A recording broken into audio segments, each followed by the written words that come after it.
संतप्त मानस शांत हों, जिनके गुणों के गान से ब्रह्मान महान जिन हमारे ध्यान।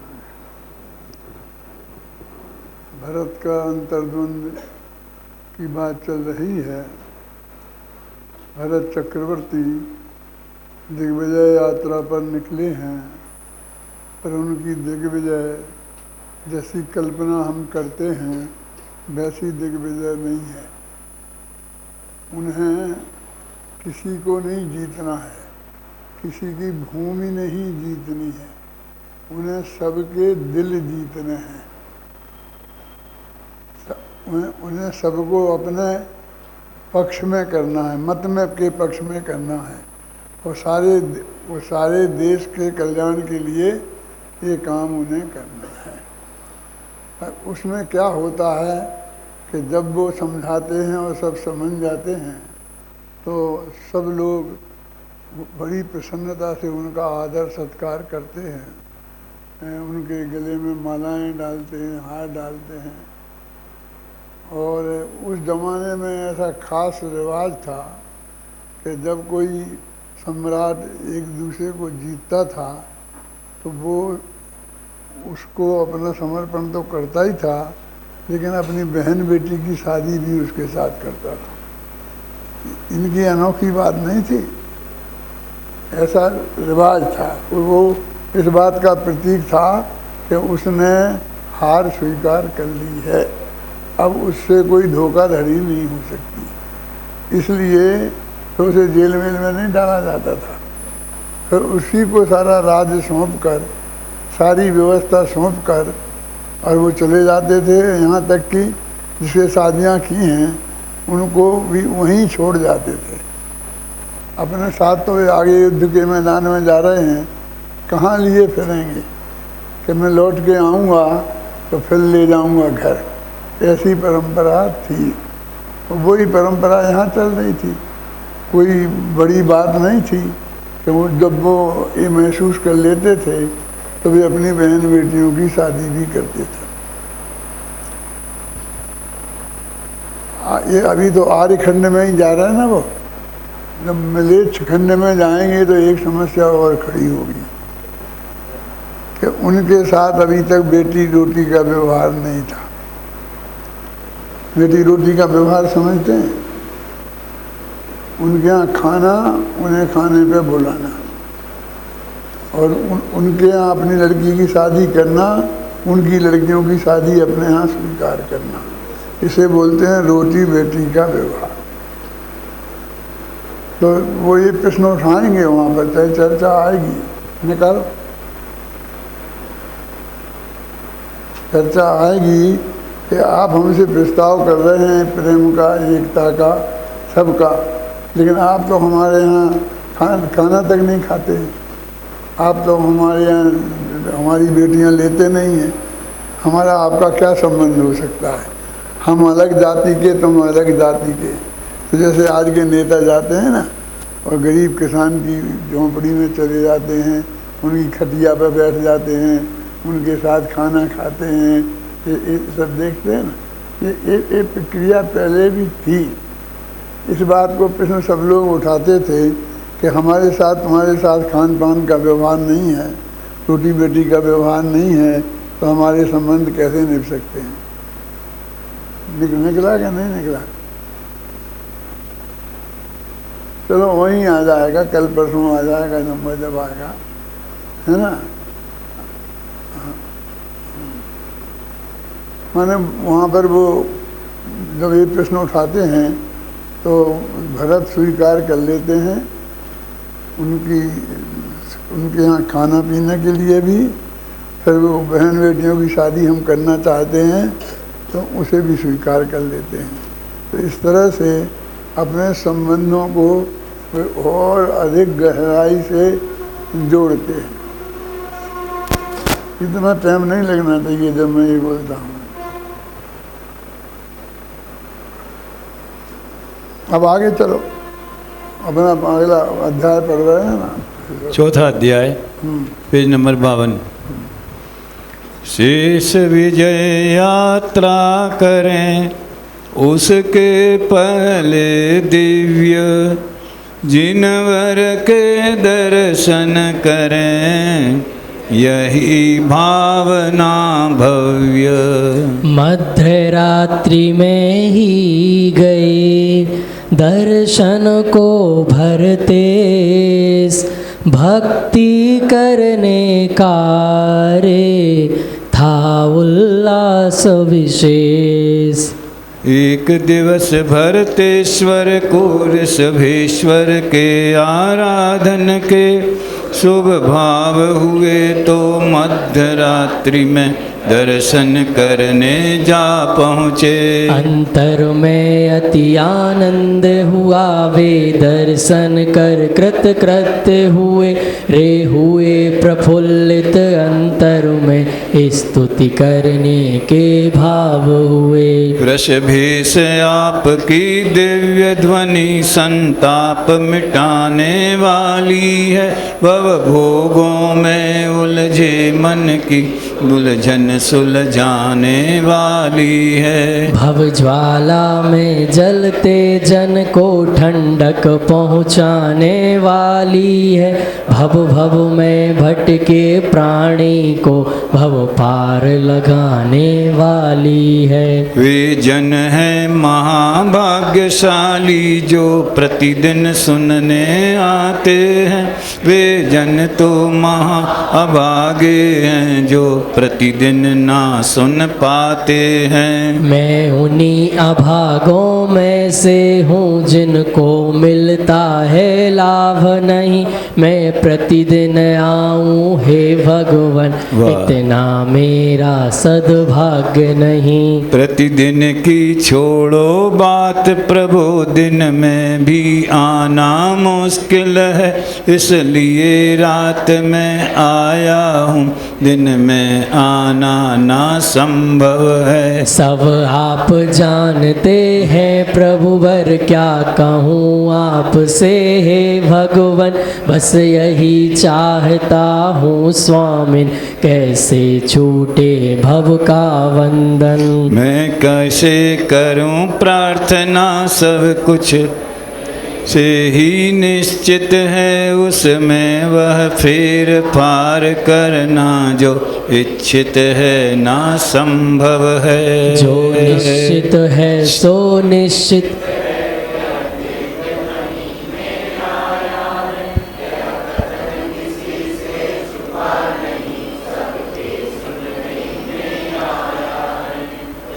ऐसा लगता है कि जब तुम्हें मालूम पड़ गया था ना कि मैंने रोका है फिर भी चालू रखा। अब कोई नहीं बोलेगा, अभय जी बोलेंगे कि जिनेंद्र बोलेगा और ये भी ध्यान रखेंगे। ये क्या है? अपने विद्यार्थियों जो में हैं उनमें भी ऐसी मर्यादा का उल्लंघन होता है।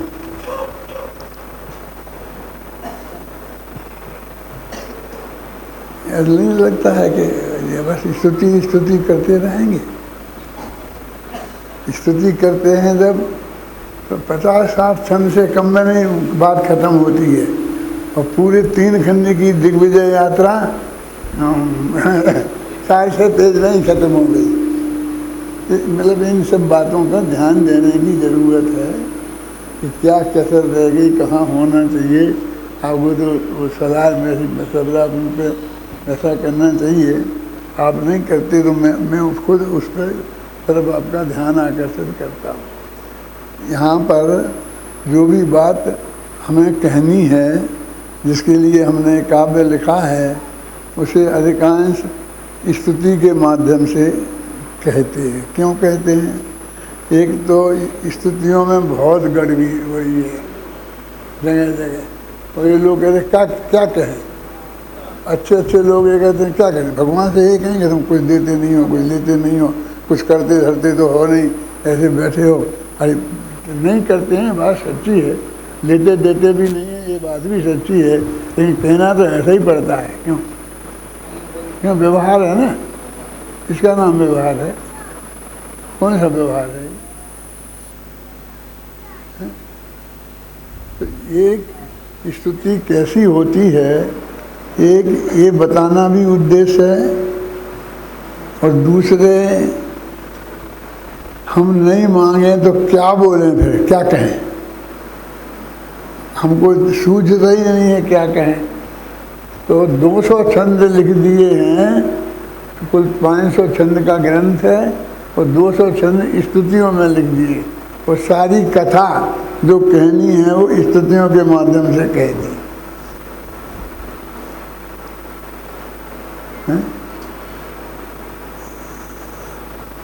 तो वो यहाँ पर भी यद्यपि ये बात नहीं थी, वो कहते हैं कि भाई अभी 3 खंड जीत लिए, अब जरा भगवान के दर्शन करने आए। तो रात्रि के अर्धरात्रि में गए। देखो ये तो सब शास्त्रों में लिखी बात है, ये कोई मैंने अपनी तरफ से नहीं जोड़ी है, कि रात्रि के 12 बजे गए और वहाँ भगवान की दिव्य ध्वनि खिली। तो उस प्रसंग को लेकर के ये बता रहे हैं कि वे इतने बिजी थे, भले ही लड़ना नहीं थे, किसी को मारना पीटना नहीं था, किसी को युद्ध नहीं करना था, तो समझाने के काम में नहीं है। अपना ये शिविर चल रहा है तो अपन किसी को मार पीट रहे क्या, ये समझाने का काम कर रहे, तो भी फुर्सत नहीं है ना, सुबह से शाम तक सब है ना। मेरा मतलब वो काम भी समझा करके किया, इतनी बड़ी बात समझा देना और स्वीकार करा लेना, ये कोई साधारण बात है।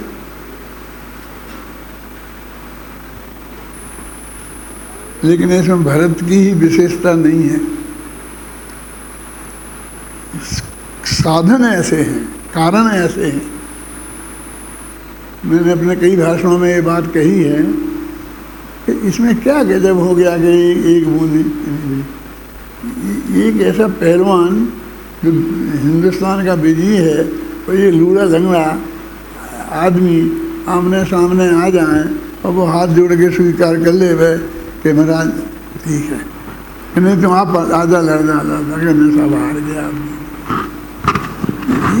यहाँ एक तरफ है इतना शक्तिशाली, क्या चक्र रत्न के मालिक, 32,000 मुकुटबद्ध राजाओं पर जीतने वाले ऐसे व्यक्ति, और एक तरफ साधारण सा मुकुटबद्ध राजा छोटे से एरिए का, तो उसको इन्हें जीत लिया। इसमें कौन सा गजब हो गया? ये काम तो मिनिस्टरों ने ही कर लिया, सेनापति और मिनिस्टरों के माध्यम से ही हो गया, और ये हो गया तो 3 खंड जीत गए एक साथ। और ये काम करने के लिए हर एक से अलग अलग मिलने की कहाँ ज़रूरत है, जाने की क्या ज़रूरत है? सबको अत्यंत प्रेम से वात्सल्य भाव से एक जगह इकट्ठा कर लिया, शुद्ध सात्विक भोजन भी रख दिया, बढ़िया व्यवस्था कर दी, जैसे अपन मीटिंग कर लेते हैं और नहीं फिर मीटिंग कर ली सब पूरे 1 खंड की। और मीटिंग करने वो सब बातें जो अपन ने कल समझाई थी, चर्चा की थी, वो समझाई और सबकी समझ में आ गई। तो उन्होंने वो शादियाँ की, बेटियाँ दी।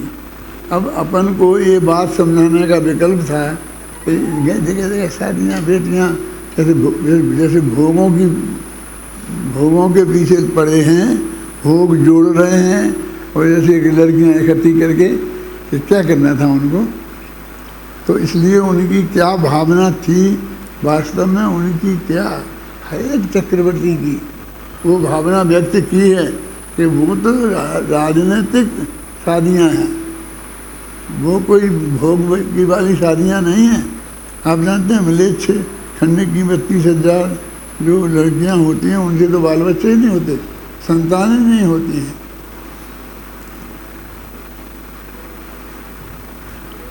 लेकिन अभी आपको तो बताना था ना कि आप कैसे कहते हो नहीं भी साहब शादी कर रहे और आप कह रहे शादी इसके लिए नहीं कर रहे, इसके लिए कर रहे, यदि पंडिताई से झाड़ने से क्या होता है? तो वो कहते कि नहीं देखो, आप गंभीरता से विचार करो।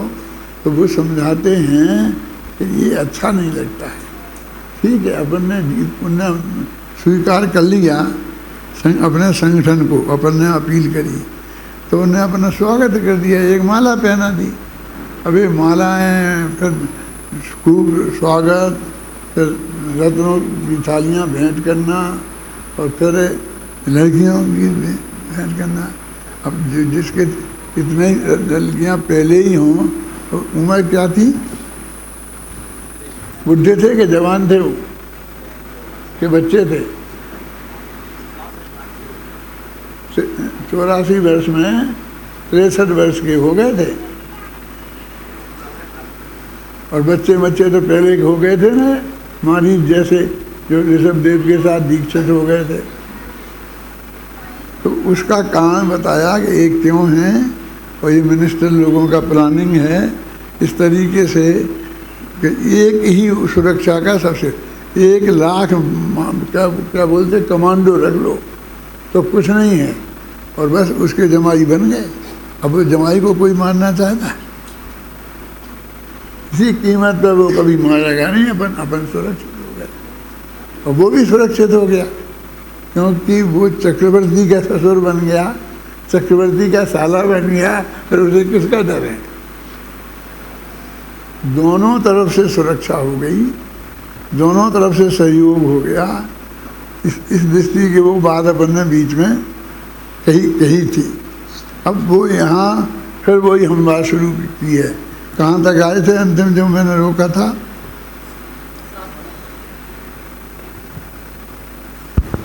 छठवां छंद 7वां शुरू हुआ था। हाँ, मैं कैसे करूं प्रार्थना कुछ। हाँ बोलो। मैं कैसे करूं प्रार्थना कुछ, सब कुछ पहले से निश्चित है। यहाँ से तो आगे शुरू करना है। हाँ जी, यहाँ पीछे तक की बात मैं कहना चाहता हूँ कि वो क्या कहते हैं, छंद पढ़ना 2-3 पीछे। वृषभेश आपकी दिव्य ध्वनि संताप मिटाने। वो क्या कह रहे हैं कि अपन ने जो पहले स्तुति की थी ना, पहले अध्याय में, वो सच्चे देव का स्वरूप समझाया था। वाह। और उसमें वीतरागता और सर्वज्ञता और हितोपदेशता का स्वरूप समझाया था पूरी स्तुति में। हाँ जी। अब ये शास्त्र की स्तुति इसमें शुरू की है, तो वहीं से शुरू की, भगवान तुम्हारी वाणी में आया ना, वहाँ से पढ़ो।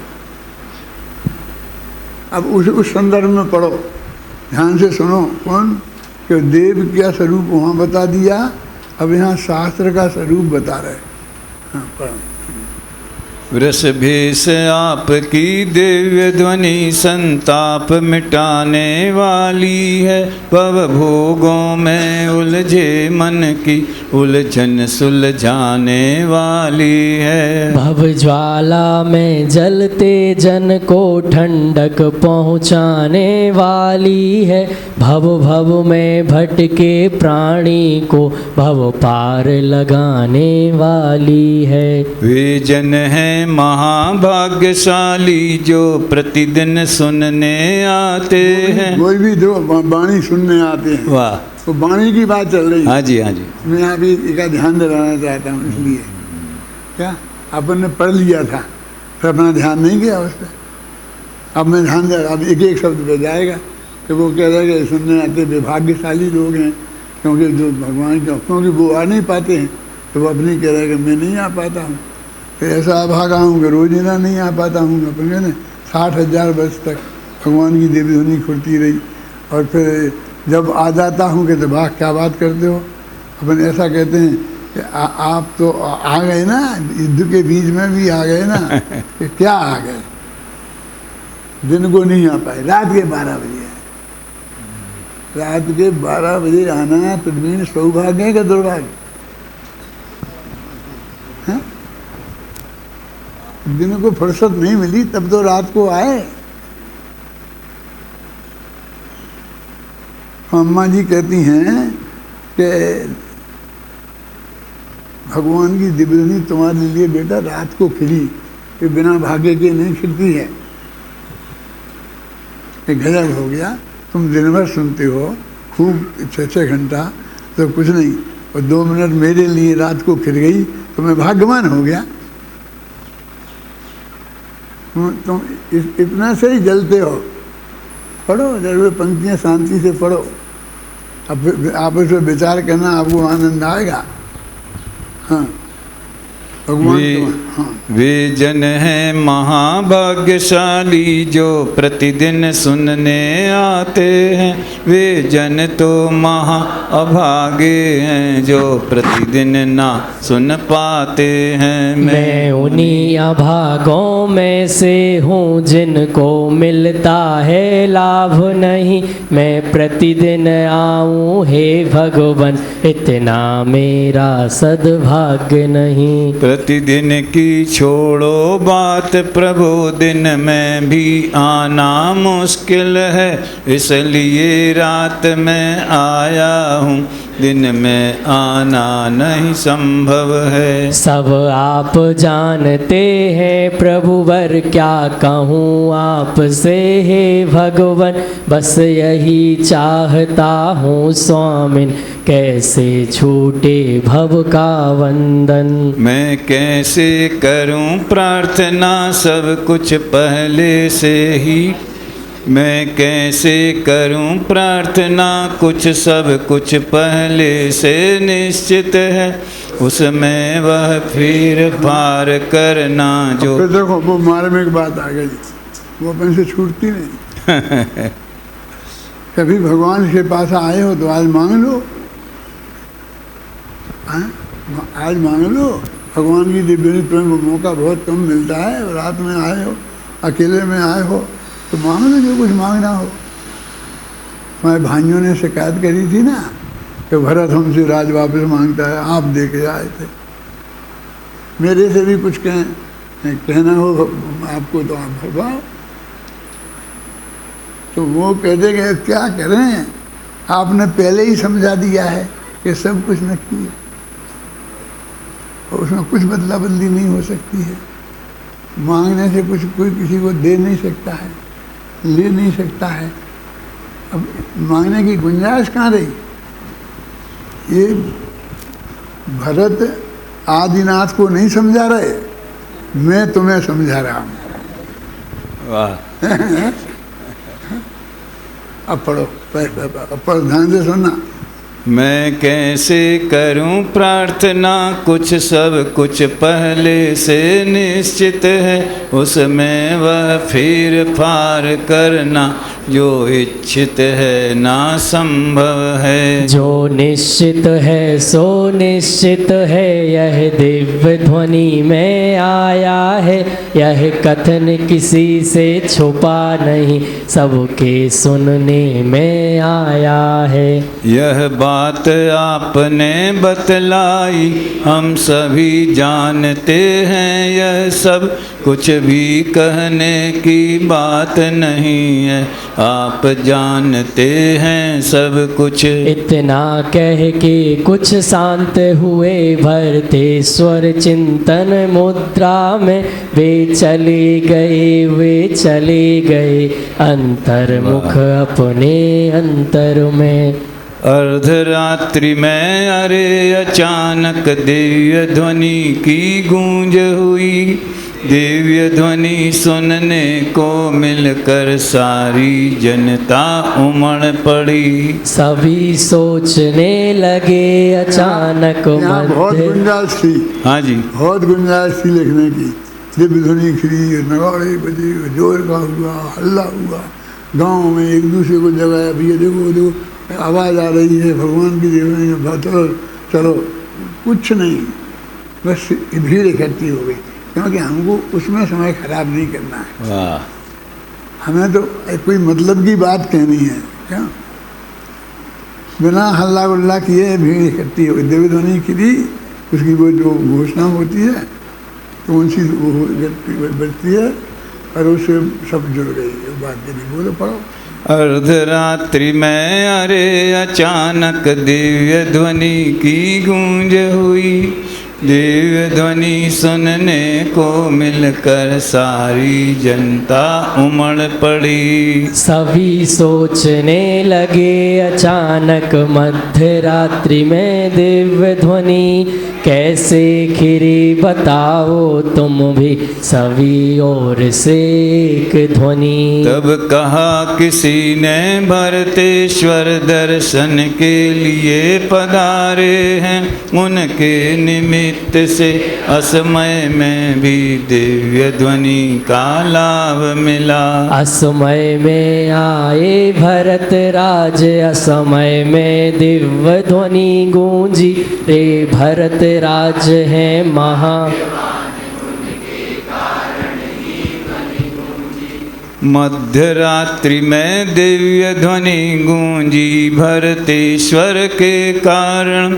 यह बात नहीं है साधारण, यश फैला है इसके कारण। मैं अपने आप रोकूंगा जब रोकना होगा, आप नहीं समझो।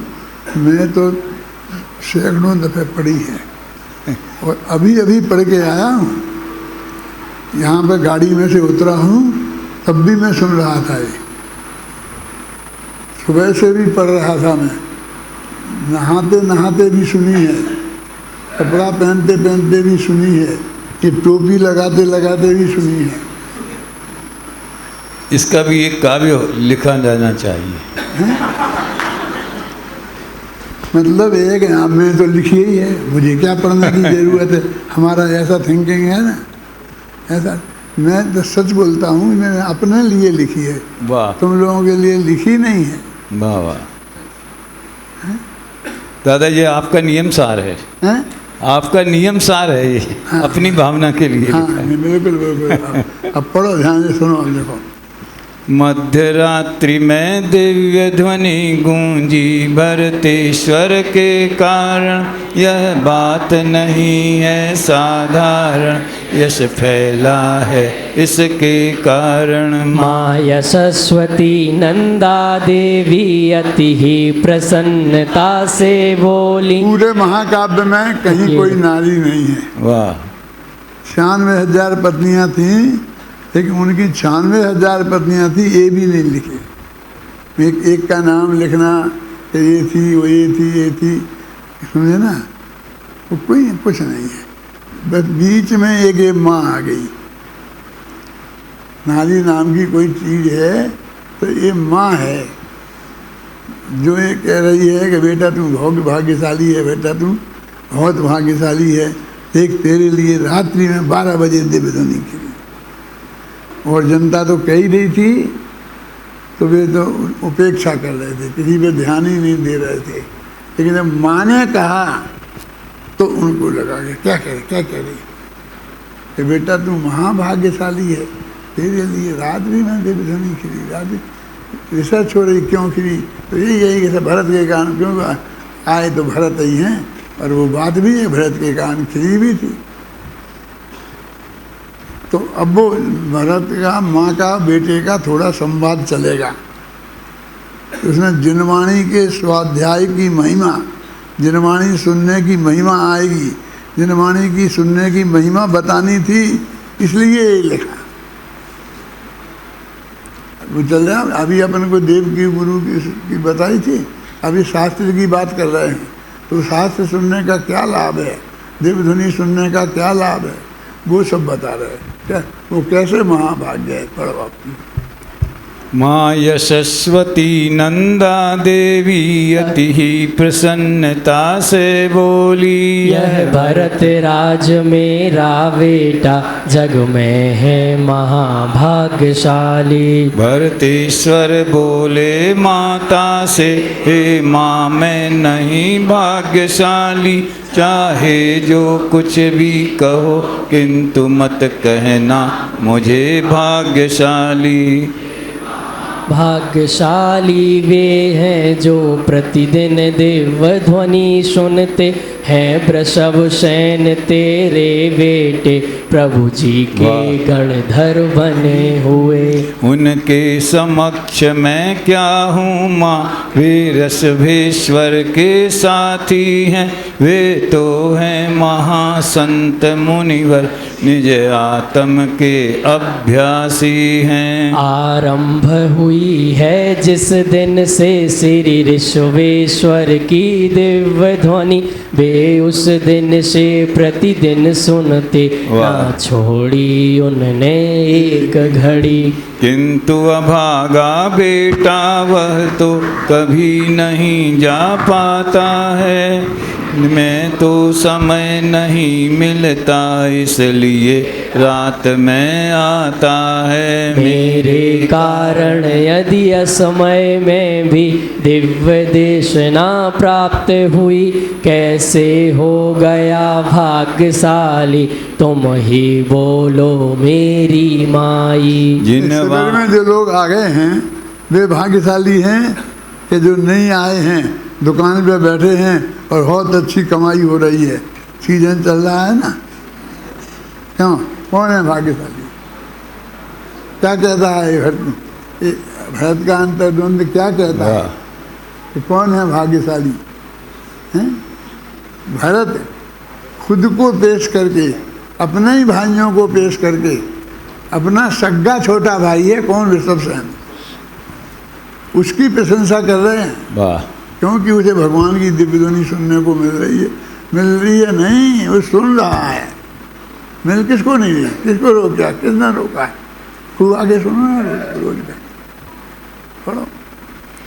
जिन वाणी सुनना महाभाग्य, जो महाभाग्य से मिलता है, पर विषय लोलपी सारा जग विषयों में उलझा रहता है। जो सुनते हैं प्रीति पूर्वक प्रतिदिन जिनवर की वाणी, बेसाधारण जन भी है समझो मुझसे अधिक भाग्यशाली। मुझको मिलता अवकाश नहीं रे रंच मात्र भी दिन भर में, हे माँ मैं उलझा रहता हूँ दुनियादारी के चक्कर में। बेटा तू महाभाग्यशाली, तू चक्र रत्न का स्वामी है, तू ऋषभेश्वर का प्रथम पुत्र, तू सारे जग में नामी है। यह चक्र रत्न सौभाग्य नहीं दुर्भाग्य दिखाई देता है, प्रतिदिन जिन वाणी सुनने का। उसमें हमारे हुए ना, क्या नाम, पीयूष है, अभी आए नहीं, आने वाले। उसने इसकी समीक्षा में लिखा कि अपने को अभागा, चक्रवर्ती को अभागा कहने वाला कोई यदि है तो ये डॉक्टर भारत की ताकत है कि चक्रवर्ती के मुंह से चक्रवर्ती को अभागा कह रहे हैं। वाह, दूसरे से नहीं। दिव्य ध्वनि मिली, रात के 12 बजे मिली, उनकी वजह से खिली, और ये बात सत्य है। उस सत्य को स्वीकार करके भी अभागा हूँ। ऐसे क्यों मिली? सबको जैसे दिन के मिली, 24 घंटे मिली, तभी मिली, वो सब भाग्य तो उसे कहते हैं। पढ़ो।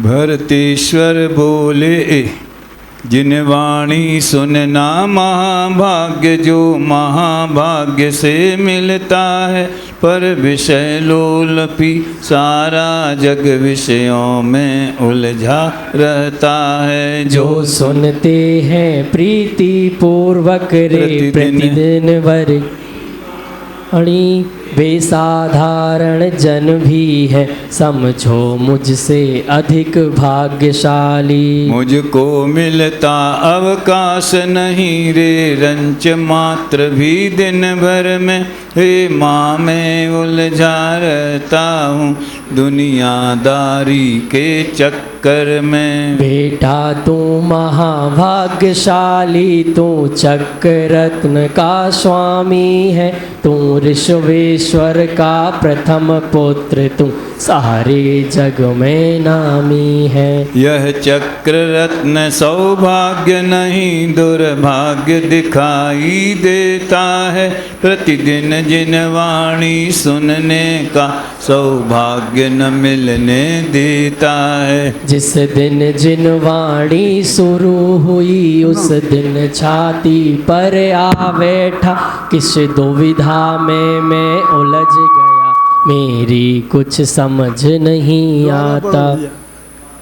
जिस यह चक्र रत्न सौभाग्य नहीं दुर्भाग्य दिखाई देता है, प्रतिदिन जिन वाणी सुनने का सौभाग्य न मिलने देता है। जिस दिन जिन वाणी शुरू हुई उस दिन छाती पर आ बैठा, किस दुविधा में मैं उलझ गया, मेरी कुछ समझ नहीं आता।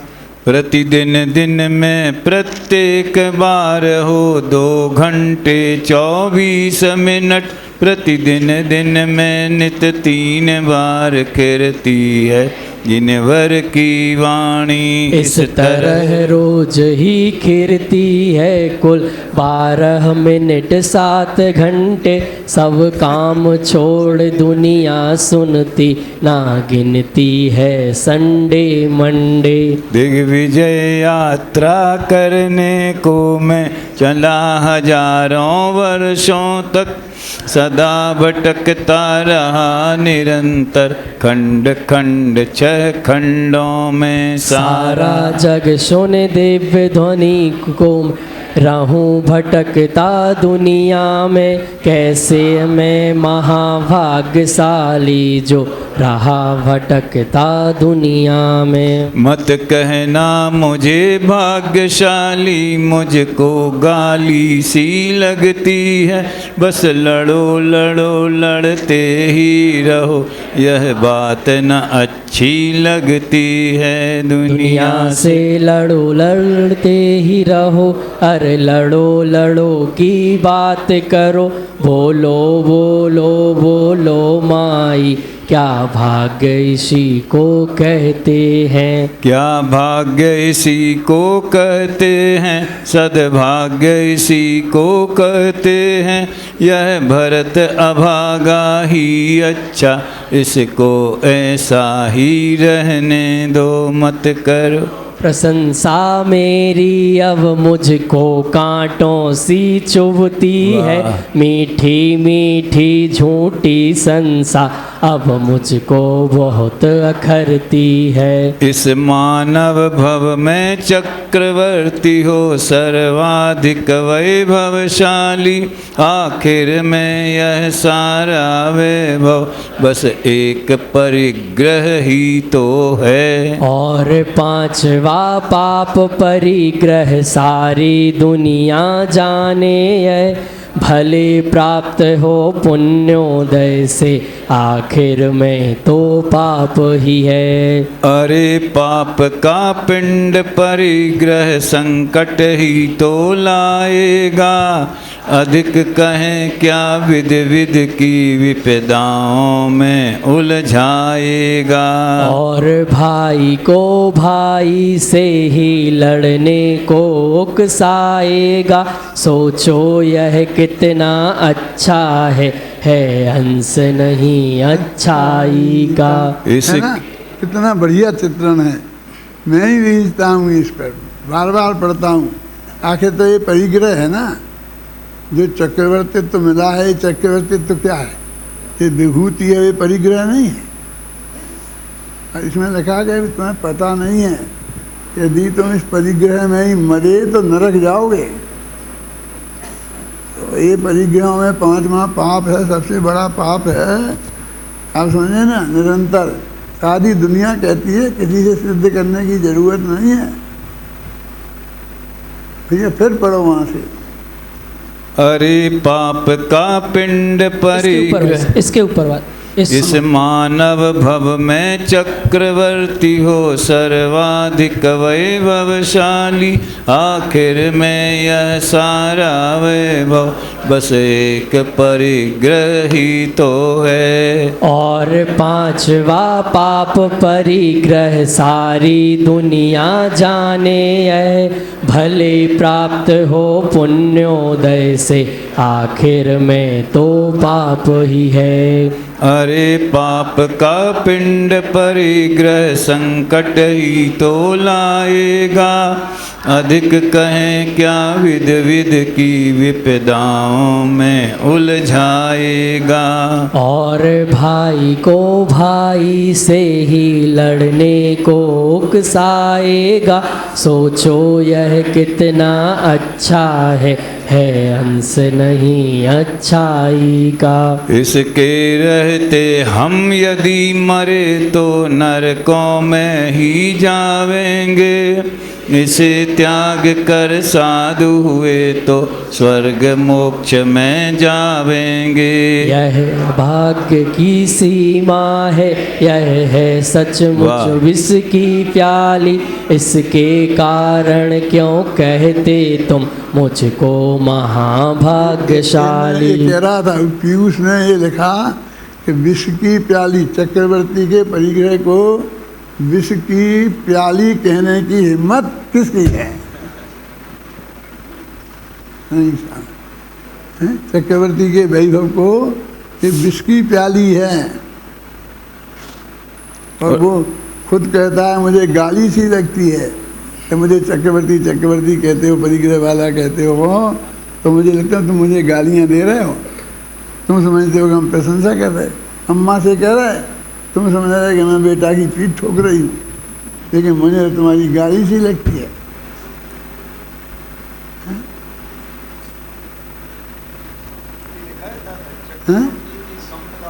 क्या सारी के बोल काक बीट सम गिनत है सम्यक दृष्टि लो। देखो तो वही बता रहा तो माँ बेटे दोनों सम्यक दृष्टि ही हैं। वे बात कर रहे हैं, कैसी चर्चा कर रहे हैं कि क्या करते हैं इस भगवान की स्थिति में, क्या कहा जा सकता है, वाह, क्या किया जा सकता है, ये आप सोचो गहराई से। अपना 24 घंटा अपने खुद आनंद की चीज़ है। मैंने भरत के अंदर में बैठ के लिखा है। वाह, क्या मैं भरत के साथ कई दफ़ा रोया हूँ, इसको मेरे बहुत आंसू हैं इसमें।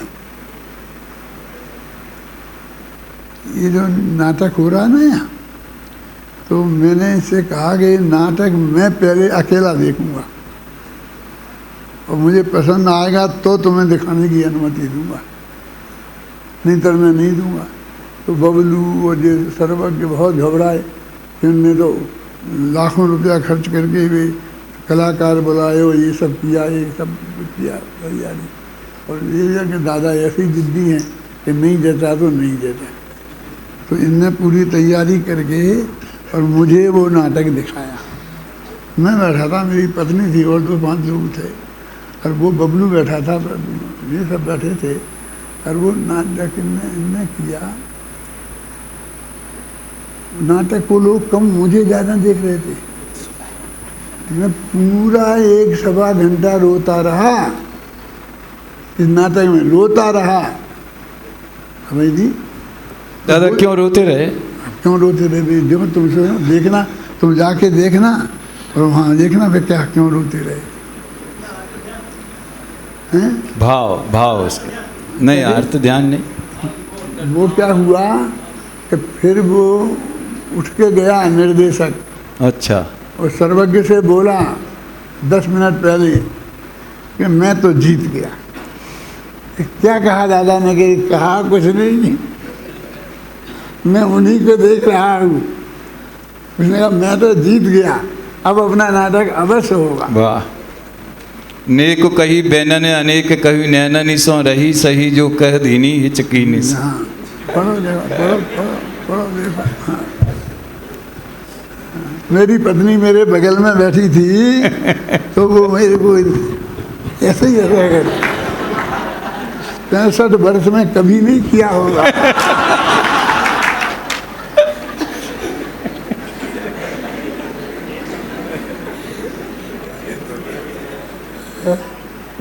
क्या करो थे तुम, क्या करो? बोलो बोलो, पढ़ो भाई। इसके रहते हम यदि मरे तो नरकों में ही जावेंगे, इसे त्याग कर साधु हुए तो स्वर्ग मोक्ष में जावेंगे। यह तो अभाग्य की सीमा है, यह है सचमुच विष की प्याली, इसके कारण क्यों कहते तुम मुझको महाभाग्यशाली। हे महामात्य, हे सेनापति, मैंने जो माँ से बात कही वह बात आपसे कहता हूँ, जो नहीं आपसे कभी कही। इस चक्र रत्न का मिलना तो महाभाग्य से होता है, यह चक्र रत्न पर दिव्य ध्वनि सुनने में बाधक होता है। यद्यपि यह बात अखरती है, पर अब यह सब करना होगा, निधत्ति निकाचित कर्मों को तो हमें भोगना ही होगा। एक बात समझ में, निधत्ति निकाचित कर्म किसे कहते हैं? मैं तो सारी जिंदगी ये समझता रहा कि सबसे खोटे कर्म जो भोगे बिना कटे नहीं, ऐसे ही समझते रहे ना। तो मैंने कहा अन्ना जी क्या बताओ तो मुझे, कौन है ये जो भोगे बिना कटते नहीं हैं? कि तीर्थंकर प्रकृति हैं, चक्रवर्ती का पुण्य हैं, ये भोगे बिना नहीं करते हैं। ये देवायु तो भोगे बिना नहीं कटेगी, इंद्र पदवी ये है निधत्ति निकाचित कर्म। बोलो भाई।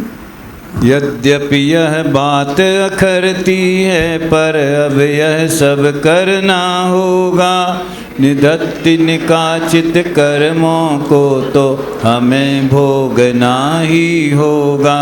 गले पड़े इस चक्र रत्न को हमें निभाना ही होगा, सहज भाव से जो कुछ है उसको अपनाना ही होगा। यद्यपि मैं नहीं चाहता हूँ, पर ठुकराना भी संभव ना, अब अपनाना तो होगा ही, दिल से अपनाना संभव ना। जो कुछ भी है जैसा भी है अपने ही भावों का फल है, यद्यपि यह अपना नहीं किंतु अब तो समझो अपना ही है। अब तो समझो अपना ही है, जो कुछ भी है जैसा भी है, जब छोड़ नहीं सकते इसको तब यह दायित्व हमारा है। जब तक है अविरत गुणस्थान तब तक तो अरे रहेगा ही, अब अधिक विकल्पों से क्या हो, सब काम समय पर ही होगा। वे सुनो अभागा भरत आपसे एक निवेदन करता है नहीं शक्ति की कोई कमी, पर मुझको हिंसा इष्ट नहीं। किससे कह रहे? माँ तो गई, ये सेनापति और मंत्री से कह रहे, मंत्रियों से। हिंसा इष्ट नहीं है, एक जीव नहीं मानना चाहिए। मैंने ये कहना चाहता हूँ चक्रवर्ती का नियोग है, एक बूंद खून की नहीं बहती है इसलिए नहीं बहा, ऐसे मत उड़ाओ। उन्होंने बुद्धिपूर्वक एक बूंद खून की नहीं बहना चाहिए ये आदेश दिया था। वाह। रे सुनो अभागा भरत आपसे एक निवेदन करता है नहीं शक्ति की कोई कमी, पर मुझको हिंसा इष्ट नहीं। दिग्विजय चाहता हूँ ऐसी जिसमें न खून की बूंद बहे, बोलो मंत्री गण सेनापति ऐसा भी तो हो सकता है। दिग्विजय यात्रा मेरी यह सद्भाव यात्रा बन जावे, सद्भाव यात्रा का स्वरूप वात्सल्य भाव से समझावें। संदेश मित्रता का भाई अत्यंत नेह से भिजवावे, साम दाम से काम करें पर दंड भेद में ना जावे। जो कहा आपने सभी सत्य पर देश अखंडित होगा, तो जिन वाणी की सत्य देशना का भी लाभ मिले सबको। चक्र रत्न भी शत्रु नहीं वह हम सब का सहयोगी है, जो जैसा आप कहेंगे जब वैसा ही काम करेंगे। मंत्री और सेनापति वगैरह कह रहे हैं। हाँ जी। हम सभी अहिंसक हैं राजन, सब ऋषभेश्वर के अनुयायी। हम सभी जानते हैं कि आप भी सच्चे उनके अनुयायी। अंतर से भोगों से विरक्त श्रद्धानी ज्ञानी ध्यानी है, अनुभवी आत्मा के स्वामिन अंतर से आत्म ज्ञानी है। दिग्विजय यात्रा में स्वामिन ना एक खून की बूंद बहे, ना कोई सामना करे और ना कोई सामना कर सकता। सब शक्ति को पहचानेंगे, सद्भाव आपका जानेंगे, सहज भाव से ही सब जन सहयोगी भी बन जाएंगे। जो तुम कहते सब बात सही, पर समय सहज ही जाता है। हर ऋषभेश्वर की वाणी का सद्भाव नहीं मिल पाता है। कौन बोल रहा है? उनने कहा हम सब करेंगे, समझाएंगे, आपकी इतनी शक्ति है, उसे देख के ही वे घबराएंगे हैं, और फिर आपका परिणाम बहुत निर्मल है, उसको देखेंगे तो बिल्कुल भी आपके गुलाम हो जाएंगे, आप बिल्कुल चिंता मत करो। उन्होंने कहा ये सब बातें तुम ठीक कहते हो, लेकिन समय तो मेरा जाता। भरत कह रहे हैं। हाँ, भरत कह रहे हैं कि समय तो मेरा जाता ही है, एक बूंद खून की नहीं बहेगी, सब होगा, लेकिन मुझे तो यहाँ बैठा रहना पड़ेगा, दिव्य ध्वनि सुनने तो नहीं जा पाऊंगा। देखो। हाँ जी। हाँ। जो तुम कहते सब बात सही, पर समय सहज ही जाता है।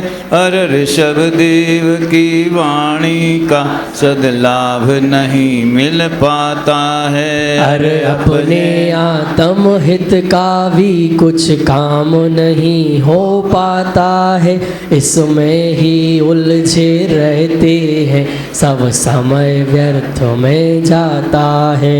हम सभी रखेंगे ध्यान आपके भावों को पहचानेंगे, हम देखेंगे सब काम आपको अधिक नहीं उलझावेंगे।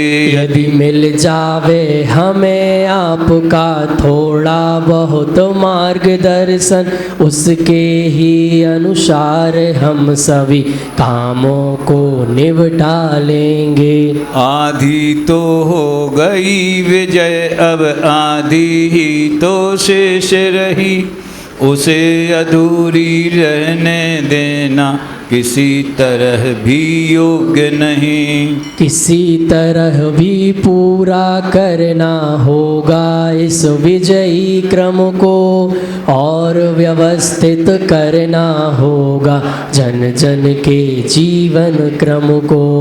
आप व्यवस्थित रखें निरंतर अपनी दैनिक चर्या को, चिंतन मनन करें आवश्यक और तत्व की चर्चा को। खान पान सब यथा समय जैसा जो कुछ आवश्यक है, सब कुछ वैसा ही करें प्रभु जैसा जो कुछ आवश्यक है। निज आत्म के कल्याण हेतु जो करना अति आवश्यक है, प्रतिदिन करने के योग्य प्रभु जो कार्य परम आवश्यक है। उन सब कार्यों की रंच उपेक्षा करना प्रभु बर योग्य नहीं, ये राज काज चलते ही रहेंगे इनकी चिंता योग्य नहीं। इन सब की चिंता करने को हम लोग हमेशा हाजिर हैं, यदि होगा अति आवश्यक कुछ तो सेवा में हाजिर होंगे। वह भी असमय में नहीं प्रभु समयानुसार हाजिर होंगे, समय समय पर अवगत कर हम यथा योग्य आज्ञा लेंगे। यह सब तो है ठीक, किंतु जो मुझको सदा करता है, इन हार और उपहारों का व्यवहार न मुझको रुचता है। इन कन्याओं की भेंट चित्त को उद्वेलित कर देती है, परिणय करने की बात चित्त को आंदोलित कर देती। इसका जवाब अपन ने पढ़ लिया था पहले। हाँ, कल बात आ गई। उतने छंद छोड़ दो, उसके आगे पढ़ो, क्योंकि 72 छंद हैं, सबसे लंबा छंद अध्याय है। उन इसे कल के में 40 थे, परसों के में 40 थे, आज के में 72 हैं। इसके आगे के जो अपन ने 15-20 छंद पढ़ लिए थे, इसका जवाब दिया था ना मैंने। हाँ जी, हाँ कि जो हमारी राजनीतिक आवश्यकता है, इसलिए सारी 53 नंबर। हाँ 53। अरे जीतने से मन के सब अपने ही हो जाते हैं। हाँ सुनो जरा और ऊपर से, वो ये कहते हैं कि मैं किसी को नहीं जीतना चाहता हूँ, मैं तो लोगों का मन जीतना चाहता हूँ। मन के जीतने से क्या होता है वो बता रहे हैं। अरे जीतने से मन के सब अपने ही हो जाते हैं, और बढ़ाओ हाथ तो सब जन सहज मित्र बन जाते हैं। यदि माँ सहयोग तो सब जन सहयोगी बन जाते हैं, यदि सहज हो जाओ तुम तो सभी सहज हो जाते हैं। यदि असीम हो शक्ति तो फिर कोई सामने नहीं आता, यदि सहज रहे शक्तिशाली समझौते को आगे आते।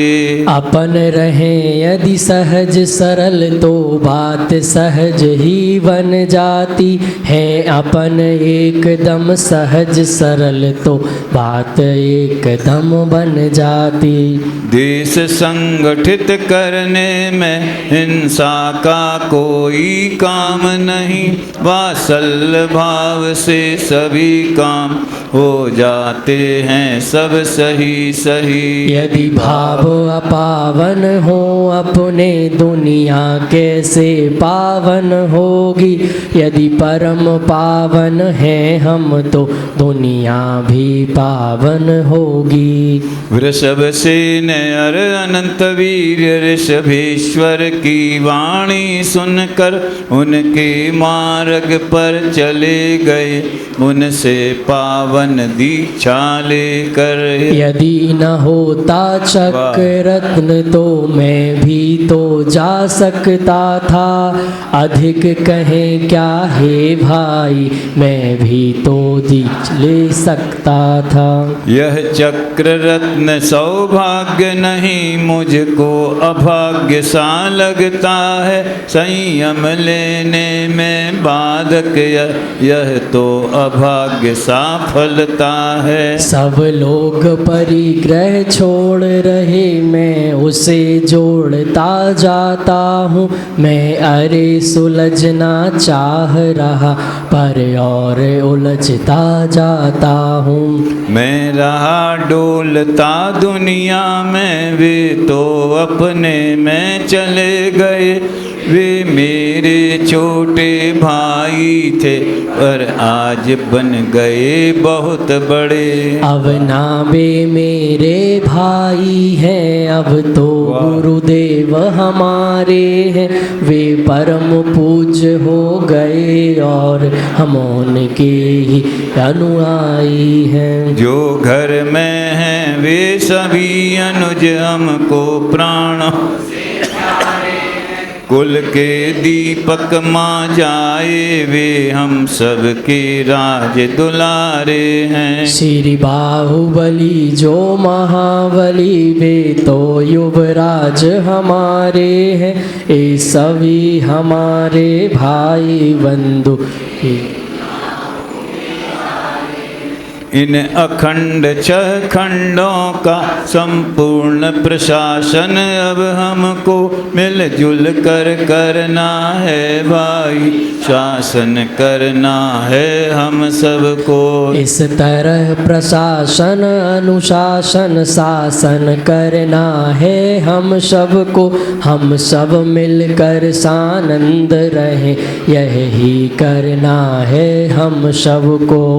रे 6 खंडों के इस अखंड भारत पर शासन करने का हम सब के ही पुण्योदय से हम सबको यह सौभाग्य मिला। इक्ष्वाकु वंश के गौरव को अब हमें निभाना ही होगा, इसकी महिमा गौरव गरिमा को हमें बढ़ाना ही होगा। यह भरत भूमि हम सब की है, इसको संभालना है सबको, अरे ऋषभ देव की दिव्य ध्वनि का लाभ उठाना। वात्सल्य भाव से रहना है, आत्महित करना है सबको, सम्यक दर्शन ज्ञान चरित्र भी धारण करना है सबको। आदर्श गृहस्थ जीवन जीना, यथा समय संयम धरना, जो सहज भाव से संभव हो जीना, मरना करना धरना। आकुलता का काम नहीं रे, सदा निराकुल ही रहना, अपने में अपनापन रखना, अपने में नित्य रमे रहना। आखिर तो करने योग्य एक ही काम हमें जो करना है, अपने आत्म में जमना है, अपने आत्म में रमना है। अपने आत्म में जम रम कर अपने में पूर्ण समा जाना, आखिर में एक काम ही तो हमको तुमको सबको करना। मेरी तो यही भावना है, मैं यही चाहता हूँ भाई, सारा जग सुख से रहे सदा, मैं यही चाहता हूँ भाई। जोड़ जोड़ कर क्या करना, आखिर तो छोड़ना है सबको, अपने आत्म में ही जम कर आत्म हित करना है सबको।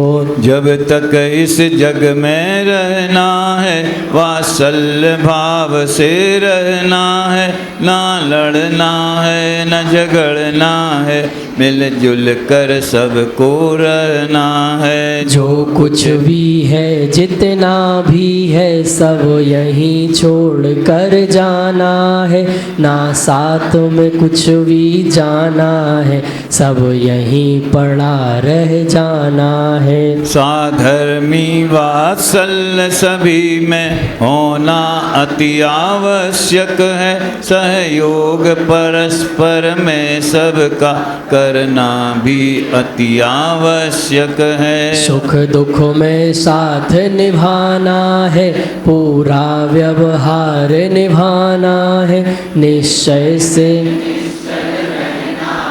सबको आत्म हित करना है। हम सब हैं आदर्श जगत के, जो हमसे कारज होंगे वही करेगा सारा जग, हम ही उसके कारण होंगे। राजा होता जैसा जग में वैसी ही होती सभी प्रजा, हम चले यदि सन्मार्ग पर सन्मार्ग पर ही चले प्रजा।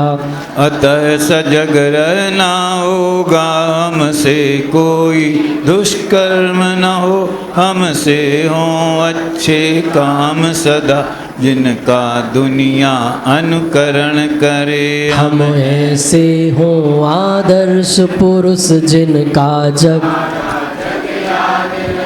हम ऐसे काम करें जग में जिनसे जग में इतिहास बने। हम ऐसे हों आदर्श पुरुष जिनको सारा जग याद रखे, हम ऐसे काम करें जग में जिनसे जग में इतिहास बने, जिनसे जग में इतिहास बने।